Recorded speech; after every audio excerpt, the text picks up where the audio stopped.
Assalamualaikum warahmatullahi wabarakatuh. Saya Rerin Amina dari kelompok 3 akan menjelaskan tentang bukti audit. Definisi bukti audit. Menurut International Standard Akuntansi 500 menggunakan beberapa istilah dengan makna khusus seperti berikut. Yang pertama, accounting record. Yang kedua, appropriateness of audit evidence. Yang ketiga, audit evidence. Yang keempat, management expert. Yang kelima, evidence of audit evidence. Definisi kelima istilah tersebut dijelaskan di bawah dengan urutan makna dari umum ke khusus. Yang pertama, audit evidence. Audit evidence atau bukti audit adalah informasi yang digunakan auditor untuk menarik kesimpulan yang menjadi dasar pemberian opini auditnya. Bukti audit meliputi informasi yang terdapat dalam catatan akuntansi yang mendasari laporan keuangan dan informasi lain atau di luar catatan akuntansi. Accounting record. Accounting record atau catatan akuntansi didefinisikan secara rinci. Yang pertama, catatan transaksi dan peristiwa accounting di dalam unsur debit dan kredit. Dan yang kedua, catatan pendukung seperti cek, catatan transfer dana, invoice dengan kontrak. Dan yang ketiga, buku besar dan buku tambahan.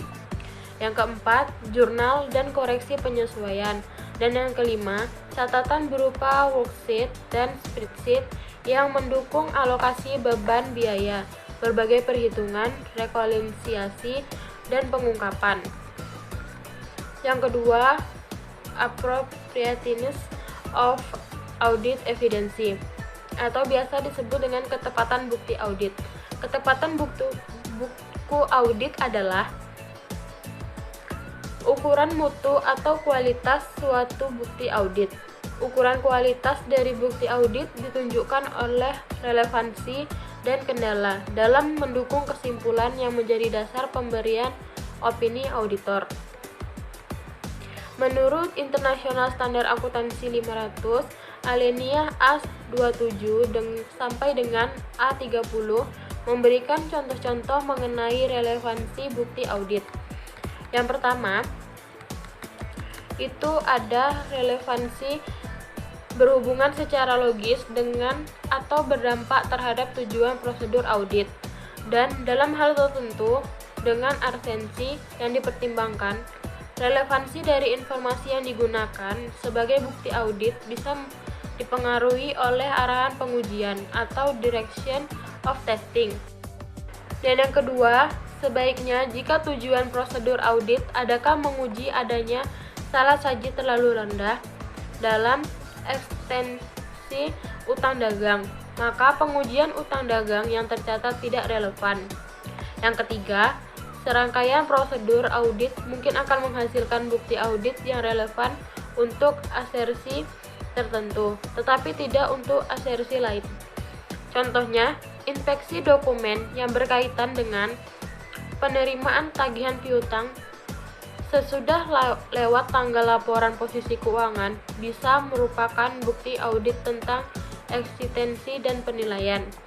Dan yang keempat, uji pengendalian atau test of control dirancang untuk mengevaluasi berfungsinya pengendalian untuk mencegah atau mendeteksi dan memperbaiki salah saji material di tingkat arsensi.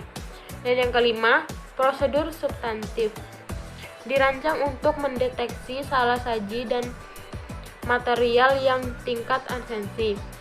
Prosedur ini meliputi uji rincian atau test of detail dengan prosedur analytical substantif. Yang ketiga, kita akan membahas sufficiency of audit evidence. Sufficiency of audit evidence atau kecukupan bukti audit adalah ukuran kualitas suatu bukti audit. Berapa banyak bukti audit dibutuhkan? Ini tergantung dari yang pertama itu penilaian auditor terhadap resiko salah saji yang material, atau semakin besar resikonya, semakin banyak bukti audit yang diperlukan. Dan yang kedua, mutu dari buku tersebut. Mungkin tinggi mutu dari suatu bukti, makin dikit bukti audit yang diperlukan, namun tidak ada gunanya mengumpulkan sebanyak-banyaknya bukti jika mutu dari bukti itu rendah. Dan yang keempat, ada manajemen expert. Manajemen expert adalah orang atau organisasi yang memiliki keahlian dalam suatu bidang di luar akuntansi atau auditing, dan keahlian tersebut digunakan entitas untuk membantu menyiapkan laporan keuangan. Baik, segitu yang saya jelaskan, dan selanjutnya akan dijelaskan oleh teman saya, Putri Wirdawati. Saya akan melanjutkan presentasi dari rekan saya, yaitu Rerin. Yang selanjutnya itu kewajiban audit. Menurut ISA 500 menetapkan hal-hal yang menjadi kewajiban audit. Kewajiban audit ini dirumuskan dari beberapa judul sebagai berikut. Yang pertama, bukti audit yang cukup tepat. Yang kedua, informasi yang digunakan sebagai bukti audit. Yang ketiga, sampling untuk memperoleh bukti audit. Dan yang terakhir, yang keempat, yaitu inkonsistensi dalam bukti audit atau ragu mengenai keandalan. Selanjutnya itu ada prosedur audit. Itu prosedur audit untuk memperoleh bukti audit, sebagaimana diisyaratkan dan dijelaskan lebih lanjut dalam ISA 315 atau revisi dan ISA 330. Bukti audit untuk menarik kesimpulan yang memadai sebagai dasar opini auditor diperoleh dengan melaksanakan A. Prosedur atau prosedur penilaian risiko atau risk assessment procedures, dan yang B, prosedur atau prosedur audit procedures yang terdiri atas yang pertama, uji pengendalian atau test of controls jika diwajibkan ISA atau ketika audit memilih untuk melaksanakannya. Dan prosedur audit selanjutnya atau substantive procedures termasuk uji rincian atau test of details dan prosedur analytical substantive atau substantive analytical procedure. Prosedur audit berikut dapat digunakan sebagai prosedur penilaian risiko, uji pengendalian, atau prosedur substantif, tergantung konteks di mana prosedur itu ditetapkan oleh si audit.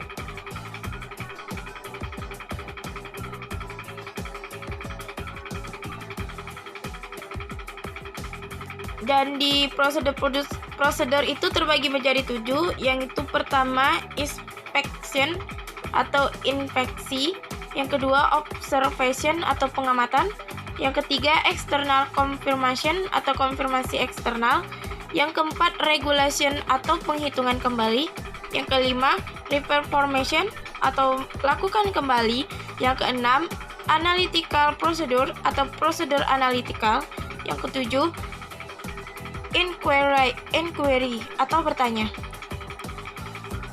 Selanjutnya itu adalah memilih item untuk memperoleh bukti audit. Catatan penulis atau istilah tes atau uji sama artinya dengan sampling, di mana beberapa item, misalnya beberapa piutang dagang, beberapa persediaan barang, beberapa invoice, dan seterusnya, dipilih atau disampel untuk diperiksa.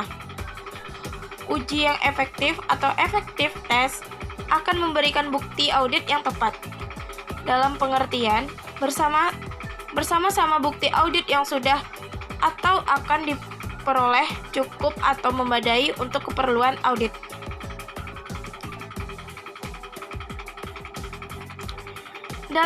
Dalam memilih items yang akan diuji, tim audit wajib menentukan relevansi dan keandalan informasi yang akan digunakan sebagai bukti audit.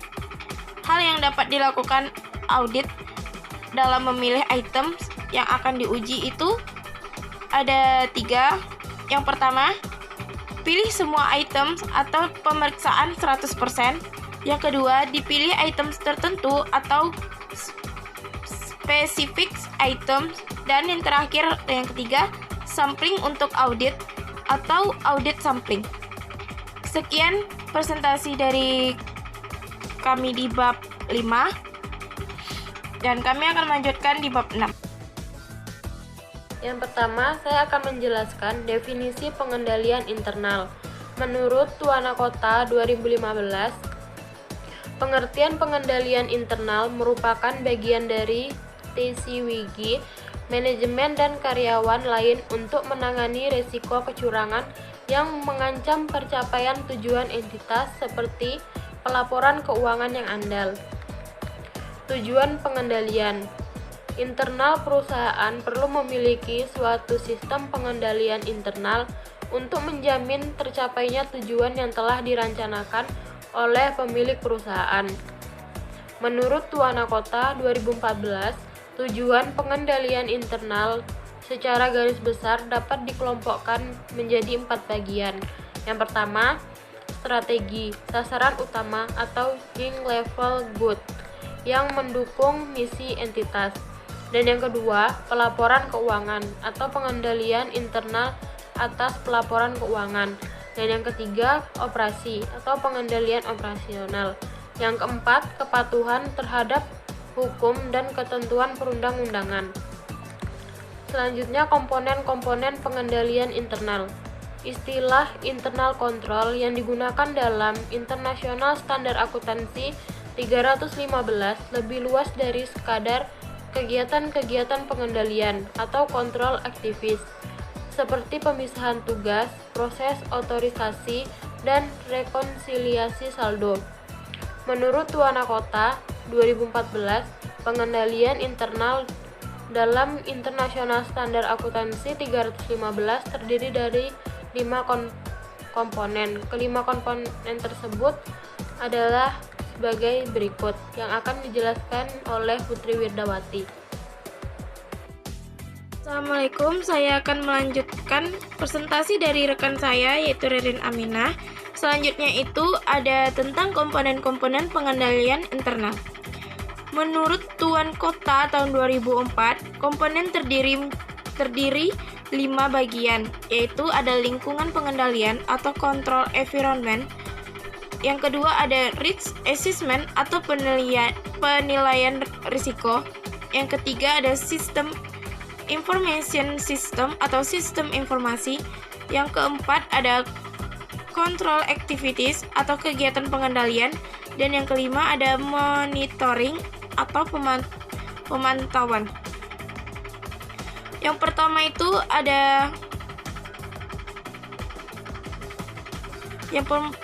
ada lingkungan pengendalian. Lingkungan pengendalian merupakan dasar bagi pengendalian internal yang efektif. Hal tersebut memberikan disiplin dan struktur bagi entitas. Hal tersebut menjadi petunjuk arah bagi entitas, membuat karyawan sadar akan pengendalian dalam organisasi itu. Lingkungan pengendalian berurusan dengan fungsi pengelolaan dan pengawasan di tingkat tertinggi dalam entitas itu. Ia juga mengatur sikap, perilaku kesadaran pengendalian, serta tindakan manajemen dalam task charged with governance atau TCWG. Mengenai pengendalian internal entitas itu, evaluasi auditor atas rancangan lingkungan pengendalian akan meliputi unsur-unsur sebagai berikut. Yang pertama, itu ada komunikasi dan pelaksanaan nilai integritas dan nilai lainnya. Yang kedua, nilai-nilai ini sangat penting dan merupakan unsur dasar yang mempengaruhi efektifnya perancangan, pelaksanaan dan pemantauan pengendalian lainnya. Komitmen terhadap kompetensi, hal ini berkenaan dengan pandangan dan pertimbangan manajemen mengenai tingkat kompetensi dari setiap tugas dan persyaratan pengetahuan, keterampilan, dan pengamanan untuk tugas yang bersangkutan. Dan yang ketiga itu ada keikutsertaan those charged with governance atribute TCWG terdiri dari yang pertama, independen dari manajemen, yang kedua, pengalaman dan penghargaan orang sekitarnya, yang ketiga, beberapa banyak mereka ikut terlibat dalam pengawasan, yang keempat, informasi apa yang mereka terima dan penelitian yang mendalam atau security atas kegiatan yang penting, tepatnya sikap dan tindakan mereka ketika berurusan. Dan yang terakhir, dengan manajemen, auditor internal dan eksternal, terutama jika menghadapi masalah berat. D. Gaya kepemimpinan pada umumnya, pendekatan manajemen dalam pengambilan dan pengelola risiko bisnis, sikap dan tindakan dalam pelaporan keuangan, misalnya dalam mengatur jumlah omset dan laba, dan proses informasi dan akuntansi pada umumnya dan sikapnya dalam masalah HRD. E. Struktur organisasi ini merupakan kerangka di mana tujuan entitas direncanakan, dilaksanakan, dikendalikan, dan diulas. F. Pembagian tugas dan tanggung jawab ini menunjukkan bagaimana tugas dan tanggung jawab ditetapkan, hubungan antar pegawai dan atasan, dan hierarki kewenangan dalam entitas itu. Dan yang G, yang terakhir, kebijakan dan prosedur sumber daya manusia ini berkenan dengan fungsi HRD, yakni recruitment, organization, training, evaluating, 6 section, promoting, compensating, dan remedial action. Dan yang kedua itu ada risk assessment atau penilaian risiko. Istilah risk assessment atau penilaian risiko dapat dilihat dari sisi entitas dan auditor. Entitas menilai risiko dari sudut pandang ancaman terhadap pencapaian tujuan. Di antaranya ialah menghasilkan laporan keuangan yang bebas dari segala saji yang material. Untuk itu, entitas wajib merancang, mengimplementasikan, dan memelihara pengendalian internal. Di pihak lain, auditor menilai risiko sebagai dari proses auditnya. Jika proses penilaian risiko pada entitas yang bersangkutan tepat atau sesuai dengan situasi yang dihadapi entitas itu, maka proses penilaian risiko ini mendukung upaya auditor untuk menilainya seberapa besar risiko. Salah saji material dalam laporan keuangan yang diauditnya.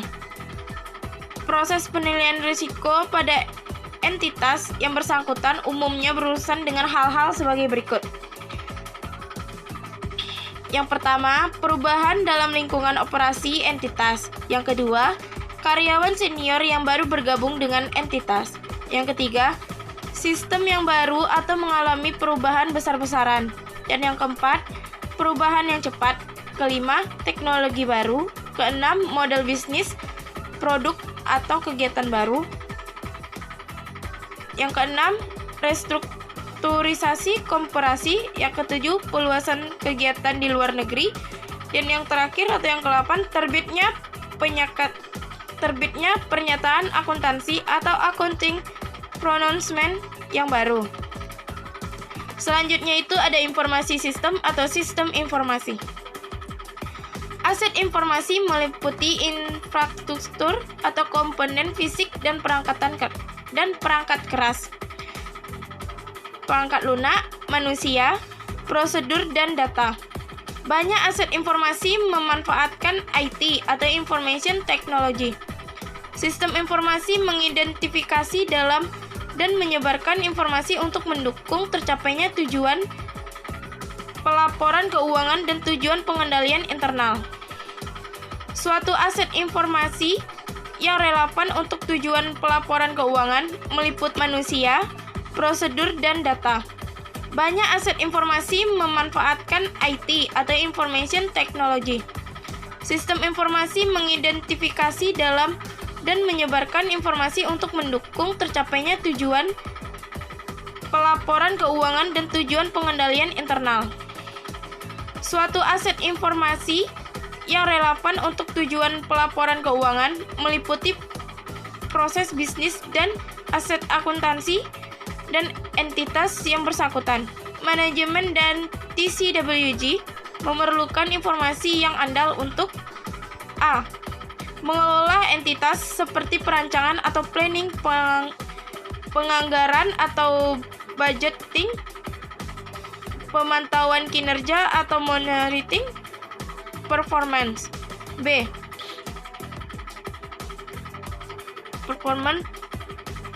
Pengalokasian sumber data atau allocation resource, penempatan harga atau pricing, dan pembuatan laporan keuangan. B. Pencapaian tujuan entitas. C.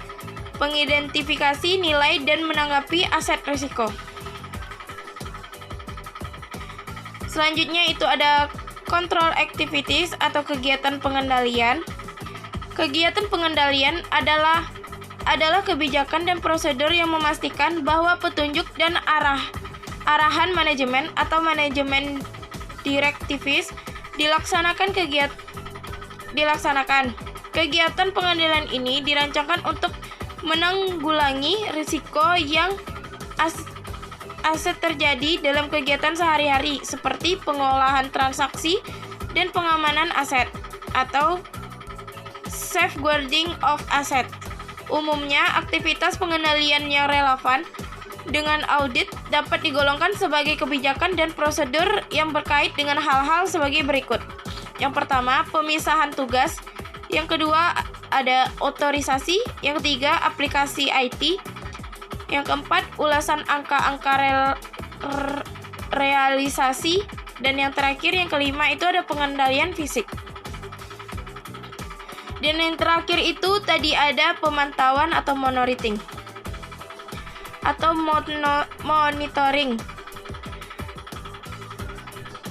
Auditor wajib memperoleh pemahaman mengenai kegiatan utama yang digunakan entitas untuk memantau pengendalian internal atas pelaporan keuangan, termasuk kegiatan pengendalian yang relevan dengan audit yang bagaimana entitas tersebut mengambil tindakan perbaikan terhadap kekurangan atau kelemahan pengendalian. Itu ada di ISA 315 alinea 22 dalam Tuan Kota 2015. Sekian presentasi dari kami. Apabila ada kesalahan dan kekurangan, mohon dimaafkan. Wabillahi taufiq wa hidayah. Wassalamualaikum warahmatullahi wabarakatuh. Selamat siang.